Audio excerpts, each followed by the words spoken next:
The laughter started before he even reached the center of the stage. It wasn't cruel at first, more like the kind of nervous chuckle people make when they think they already know how a story will end. A thin, elderly Filipino man walked slowly under the blinding lights, his shoulders slightly hunched, his steps careful, as if the stage itself might disappear beneath him. He smiled shyly, waved once, and for a brief second, the camera caught his eyes, deep, tired, but burning with something that didn't belong to a man people were already dismissing. Stay with this story till the end, because what happens next is the reason moments like this still exist. And if you believe dreams don't have an expiration date, make sure you like this video and subscribe to the channel, because stories like this deserve to be remembered. His name was Manuel Reyes, 68 years old, a retired jeepney driver from a small town in the Philippines. He spoke softly, his accent thick but warm, explaining that he had flown farther than he ever imagined, carrying only a small suitcase and a dream he'd been holding on to since he was a boy. The judges listened politely. Simon Cowell leaned back, arms crossed, his expression unreadable. When asked why he was here, Manuel said he wanted to sing not for fame, but to prove something to himself, and to his late wife, who used to say that his voice was the only thing that made their hard life feel lighter. A few people in the audience smiled. Some whispered. Others laughed again, a little louder this time. Manuel closed his eyes as the music cue was late. The silence stretched. Simon raised an eyebrow. Then the first note came out of Manuel's mouth and the room changed. It wasn't loud. It wasn't flashy. It was honest. His voice carried a raw, trembling quality, shaped by decades of struggle, long nights on empty roads, and dreams postponed again and again for survival. As he sang, the laughter faded into confusion, then disbelief. The camera cut to Simon, who leaned forward slightly, as if pulled by something he didn't expect. Manuel's voice grew stronger with each line, filling the theater with a story of loss, hope, and resilience. It wasn't just a song, it was a life unfolding in melody. As the performance continued, we began to see flashes of Manuel's past. A young boy singing by the river while his mother washed clothes. A teenager choosing work over school to help his family. A young husband singing softly to his wife in a tiny kitchen after a long shift. Years passed. His wife fell ill. Medical bills piled up. The dream of music was folded away like an old photograph, kept but never shown. When she passed, Manuel stopped singing altogether until one night, alone, he heard her voice in his head telling him he was wasting the gift God gave him. Back on the stage, tears streamed down Manuel's face, but he didn't stop. The audience was silent now, completely still, hanging on every note. Some covered their mouths. Others wiped their eyes. When the final note faded, there was a split second of stunned quiet and then the eruption. The crowd rose to their feet, applause crashing like thunder. Manuel looked around in shock, his hands shaking, as if he couldn't quite believe the sound was for him. Simon stood up too. Slowly. Deliberately. The look on his face wasn't skepticism anymore, it was respect. When the judges spoke, they struggled to find words. One said it was the most honest performance of the season. Another said Manuel reminded the world why talent shows exist at all. Simon waited until last. He told Manuel that people had laughed because they judged a book by its cover and that he had just proven them all wrong. He said this wasn't just a good audition, it was a moment people would remember. Then Simon did something no one expected. He reached for the golden buzzer. As it was pressed, golden confetti exploded from above, raining down like light itself. Manuel dropped to his knees, overwhelmed, crying openly as the crowd screamed and applauded. He looked up through the falling gold, whispering his wife's name, thanking her for pushing him to this moment. The judges rushed the stage, hugging him. For the first time in his life, Manuel Reyes wasn't invisible. That night, his story spread across the world. Millions watched and shared the clip. People who had once been told they were too old, too late, or not good enough saw themselves in him.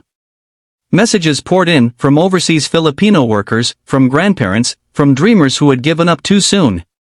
Manuel returned home not just as a contestant, but as a symbol of hope. He didn't win the entire competition. But he won something bigger. He won belief, his own, and everyone else's. And that's why this story matters. Because sometimes, the world laughs before it listens. Sometimes, the quietest voices carry the loudest truths. If this story moved you even a little, don't forget to like this video and subscribe to the channel. Your support helps us share more moments that remind us it's never too late to stand on the stage of your life and sing. The moment he stepped onto the stage, the room decided his fate. A few smirks. A few muffled laughs. Someone in the crowd whispered, "Is this a joke?" The old Filipino man adjusted the microphone with trembling hands, smiled politely, and waited as the noise washed over him. Before you scroll away, stay with this story, because in just a few minutes, the same people laughing will be on their feet, and what happens next will change everything. And if stories about impossible dreams inspire you, hit like and subscribe now, because moments like this don't come often. His name was Arturo de la Cruz. 70 years old. A former construction worker who spent most of his life building other people's dreams while his own stayed unfinished. He spoke gently, his voice cracking as he explained that he had never been on a plane before this audition. Simon Cowell asked why he waited so long. Arturo smiled sadly and said life doesn't ask if you're ready, it just keeps going. The audience laughed again, assuming the punchline was coming. They didn't know the punchline was the performance itself. As the music started, Arturo closed his eyes. For a second, nothing happened. Then he sang. The first note sliced through the room like silence breaking glass. It was deep, controlled, and filled with emotion that couldn't be rehearsed. The laughter stopped instantly. Simon's expression changed, not dramatically, but enough that you could feel the shift. Arturo's voice wasn't perfect, it was better. It carried pain, sacrifice, and love shaped by decades of struggle. Every lyric sounded lived in, like a confession he'd been holding inside for years. As he sang, the story of his life unfolded without words. A young Arturo working long hours to feed his siblings. Arturo leaving school so his younger sister could finish hers.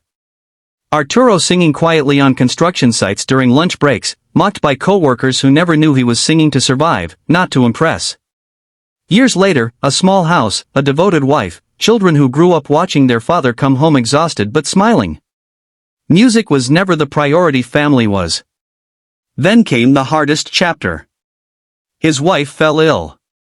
Hospital bills swallowed their savings. Arturo sold his guitar. Sold his radio. Sold every reminder of the dream he once had. Before she passed, she held his hand and told him, "One day, you will sing on a big stage. Promise me." He promised, even though he didn't believe it himself. Back on stage, tears rolled down his face as his voice soared higher, stronger, fearless. The audience leaned forward. Some were crying openly now. Judges exchanged looks, realizing they weren't witnessing an audition, they were witnessing a lifetime finally being heard.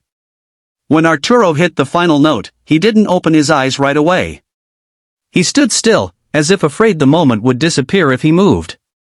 The silence afterward was heavy. Then one clap. Then another. Then the entire theater exploded. A standing ovation. People who laughed minutes earlier were cheering louder than anyone else. Arturo opened his eyes, stunned, covering his mouth in disbelief. Simon stood up slowly, nodding, a rare softness in his face. He said people often judge too quickly, and tonight, they were all reminded why that's a mistake. He called it one of the most honest performances he'd ever seen. Then Simon reached forward. The golden buzzer slammed down. Gold rained from the ceiling like destiny itself. Arturo collapsed to his knees, sobbing uncontrollably as confetti stuck to his hair and clothes.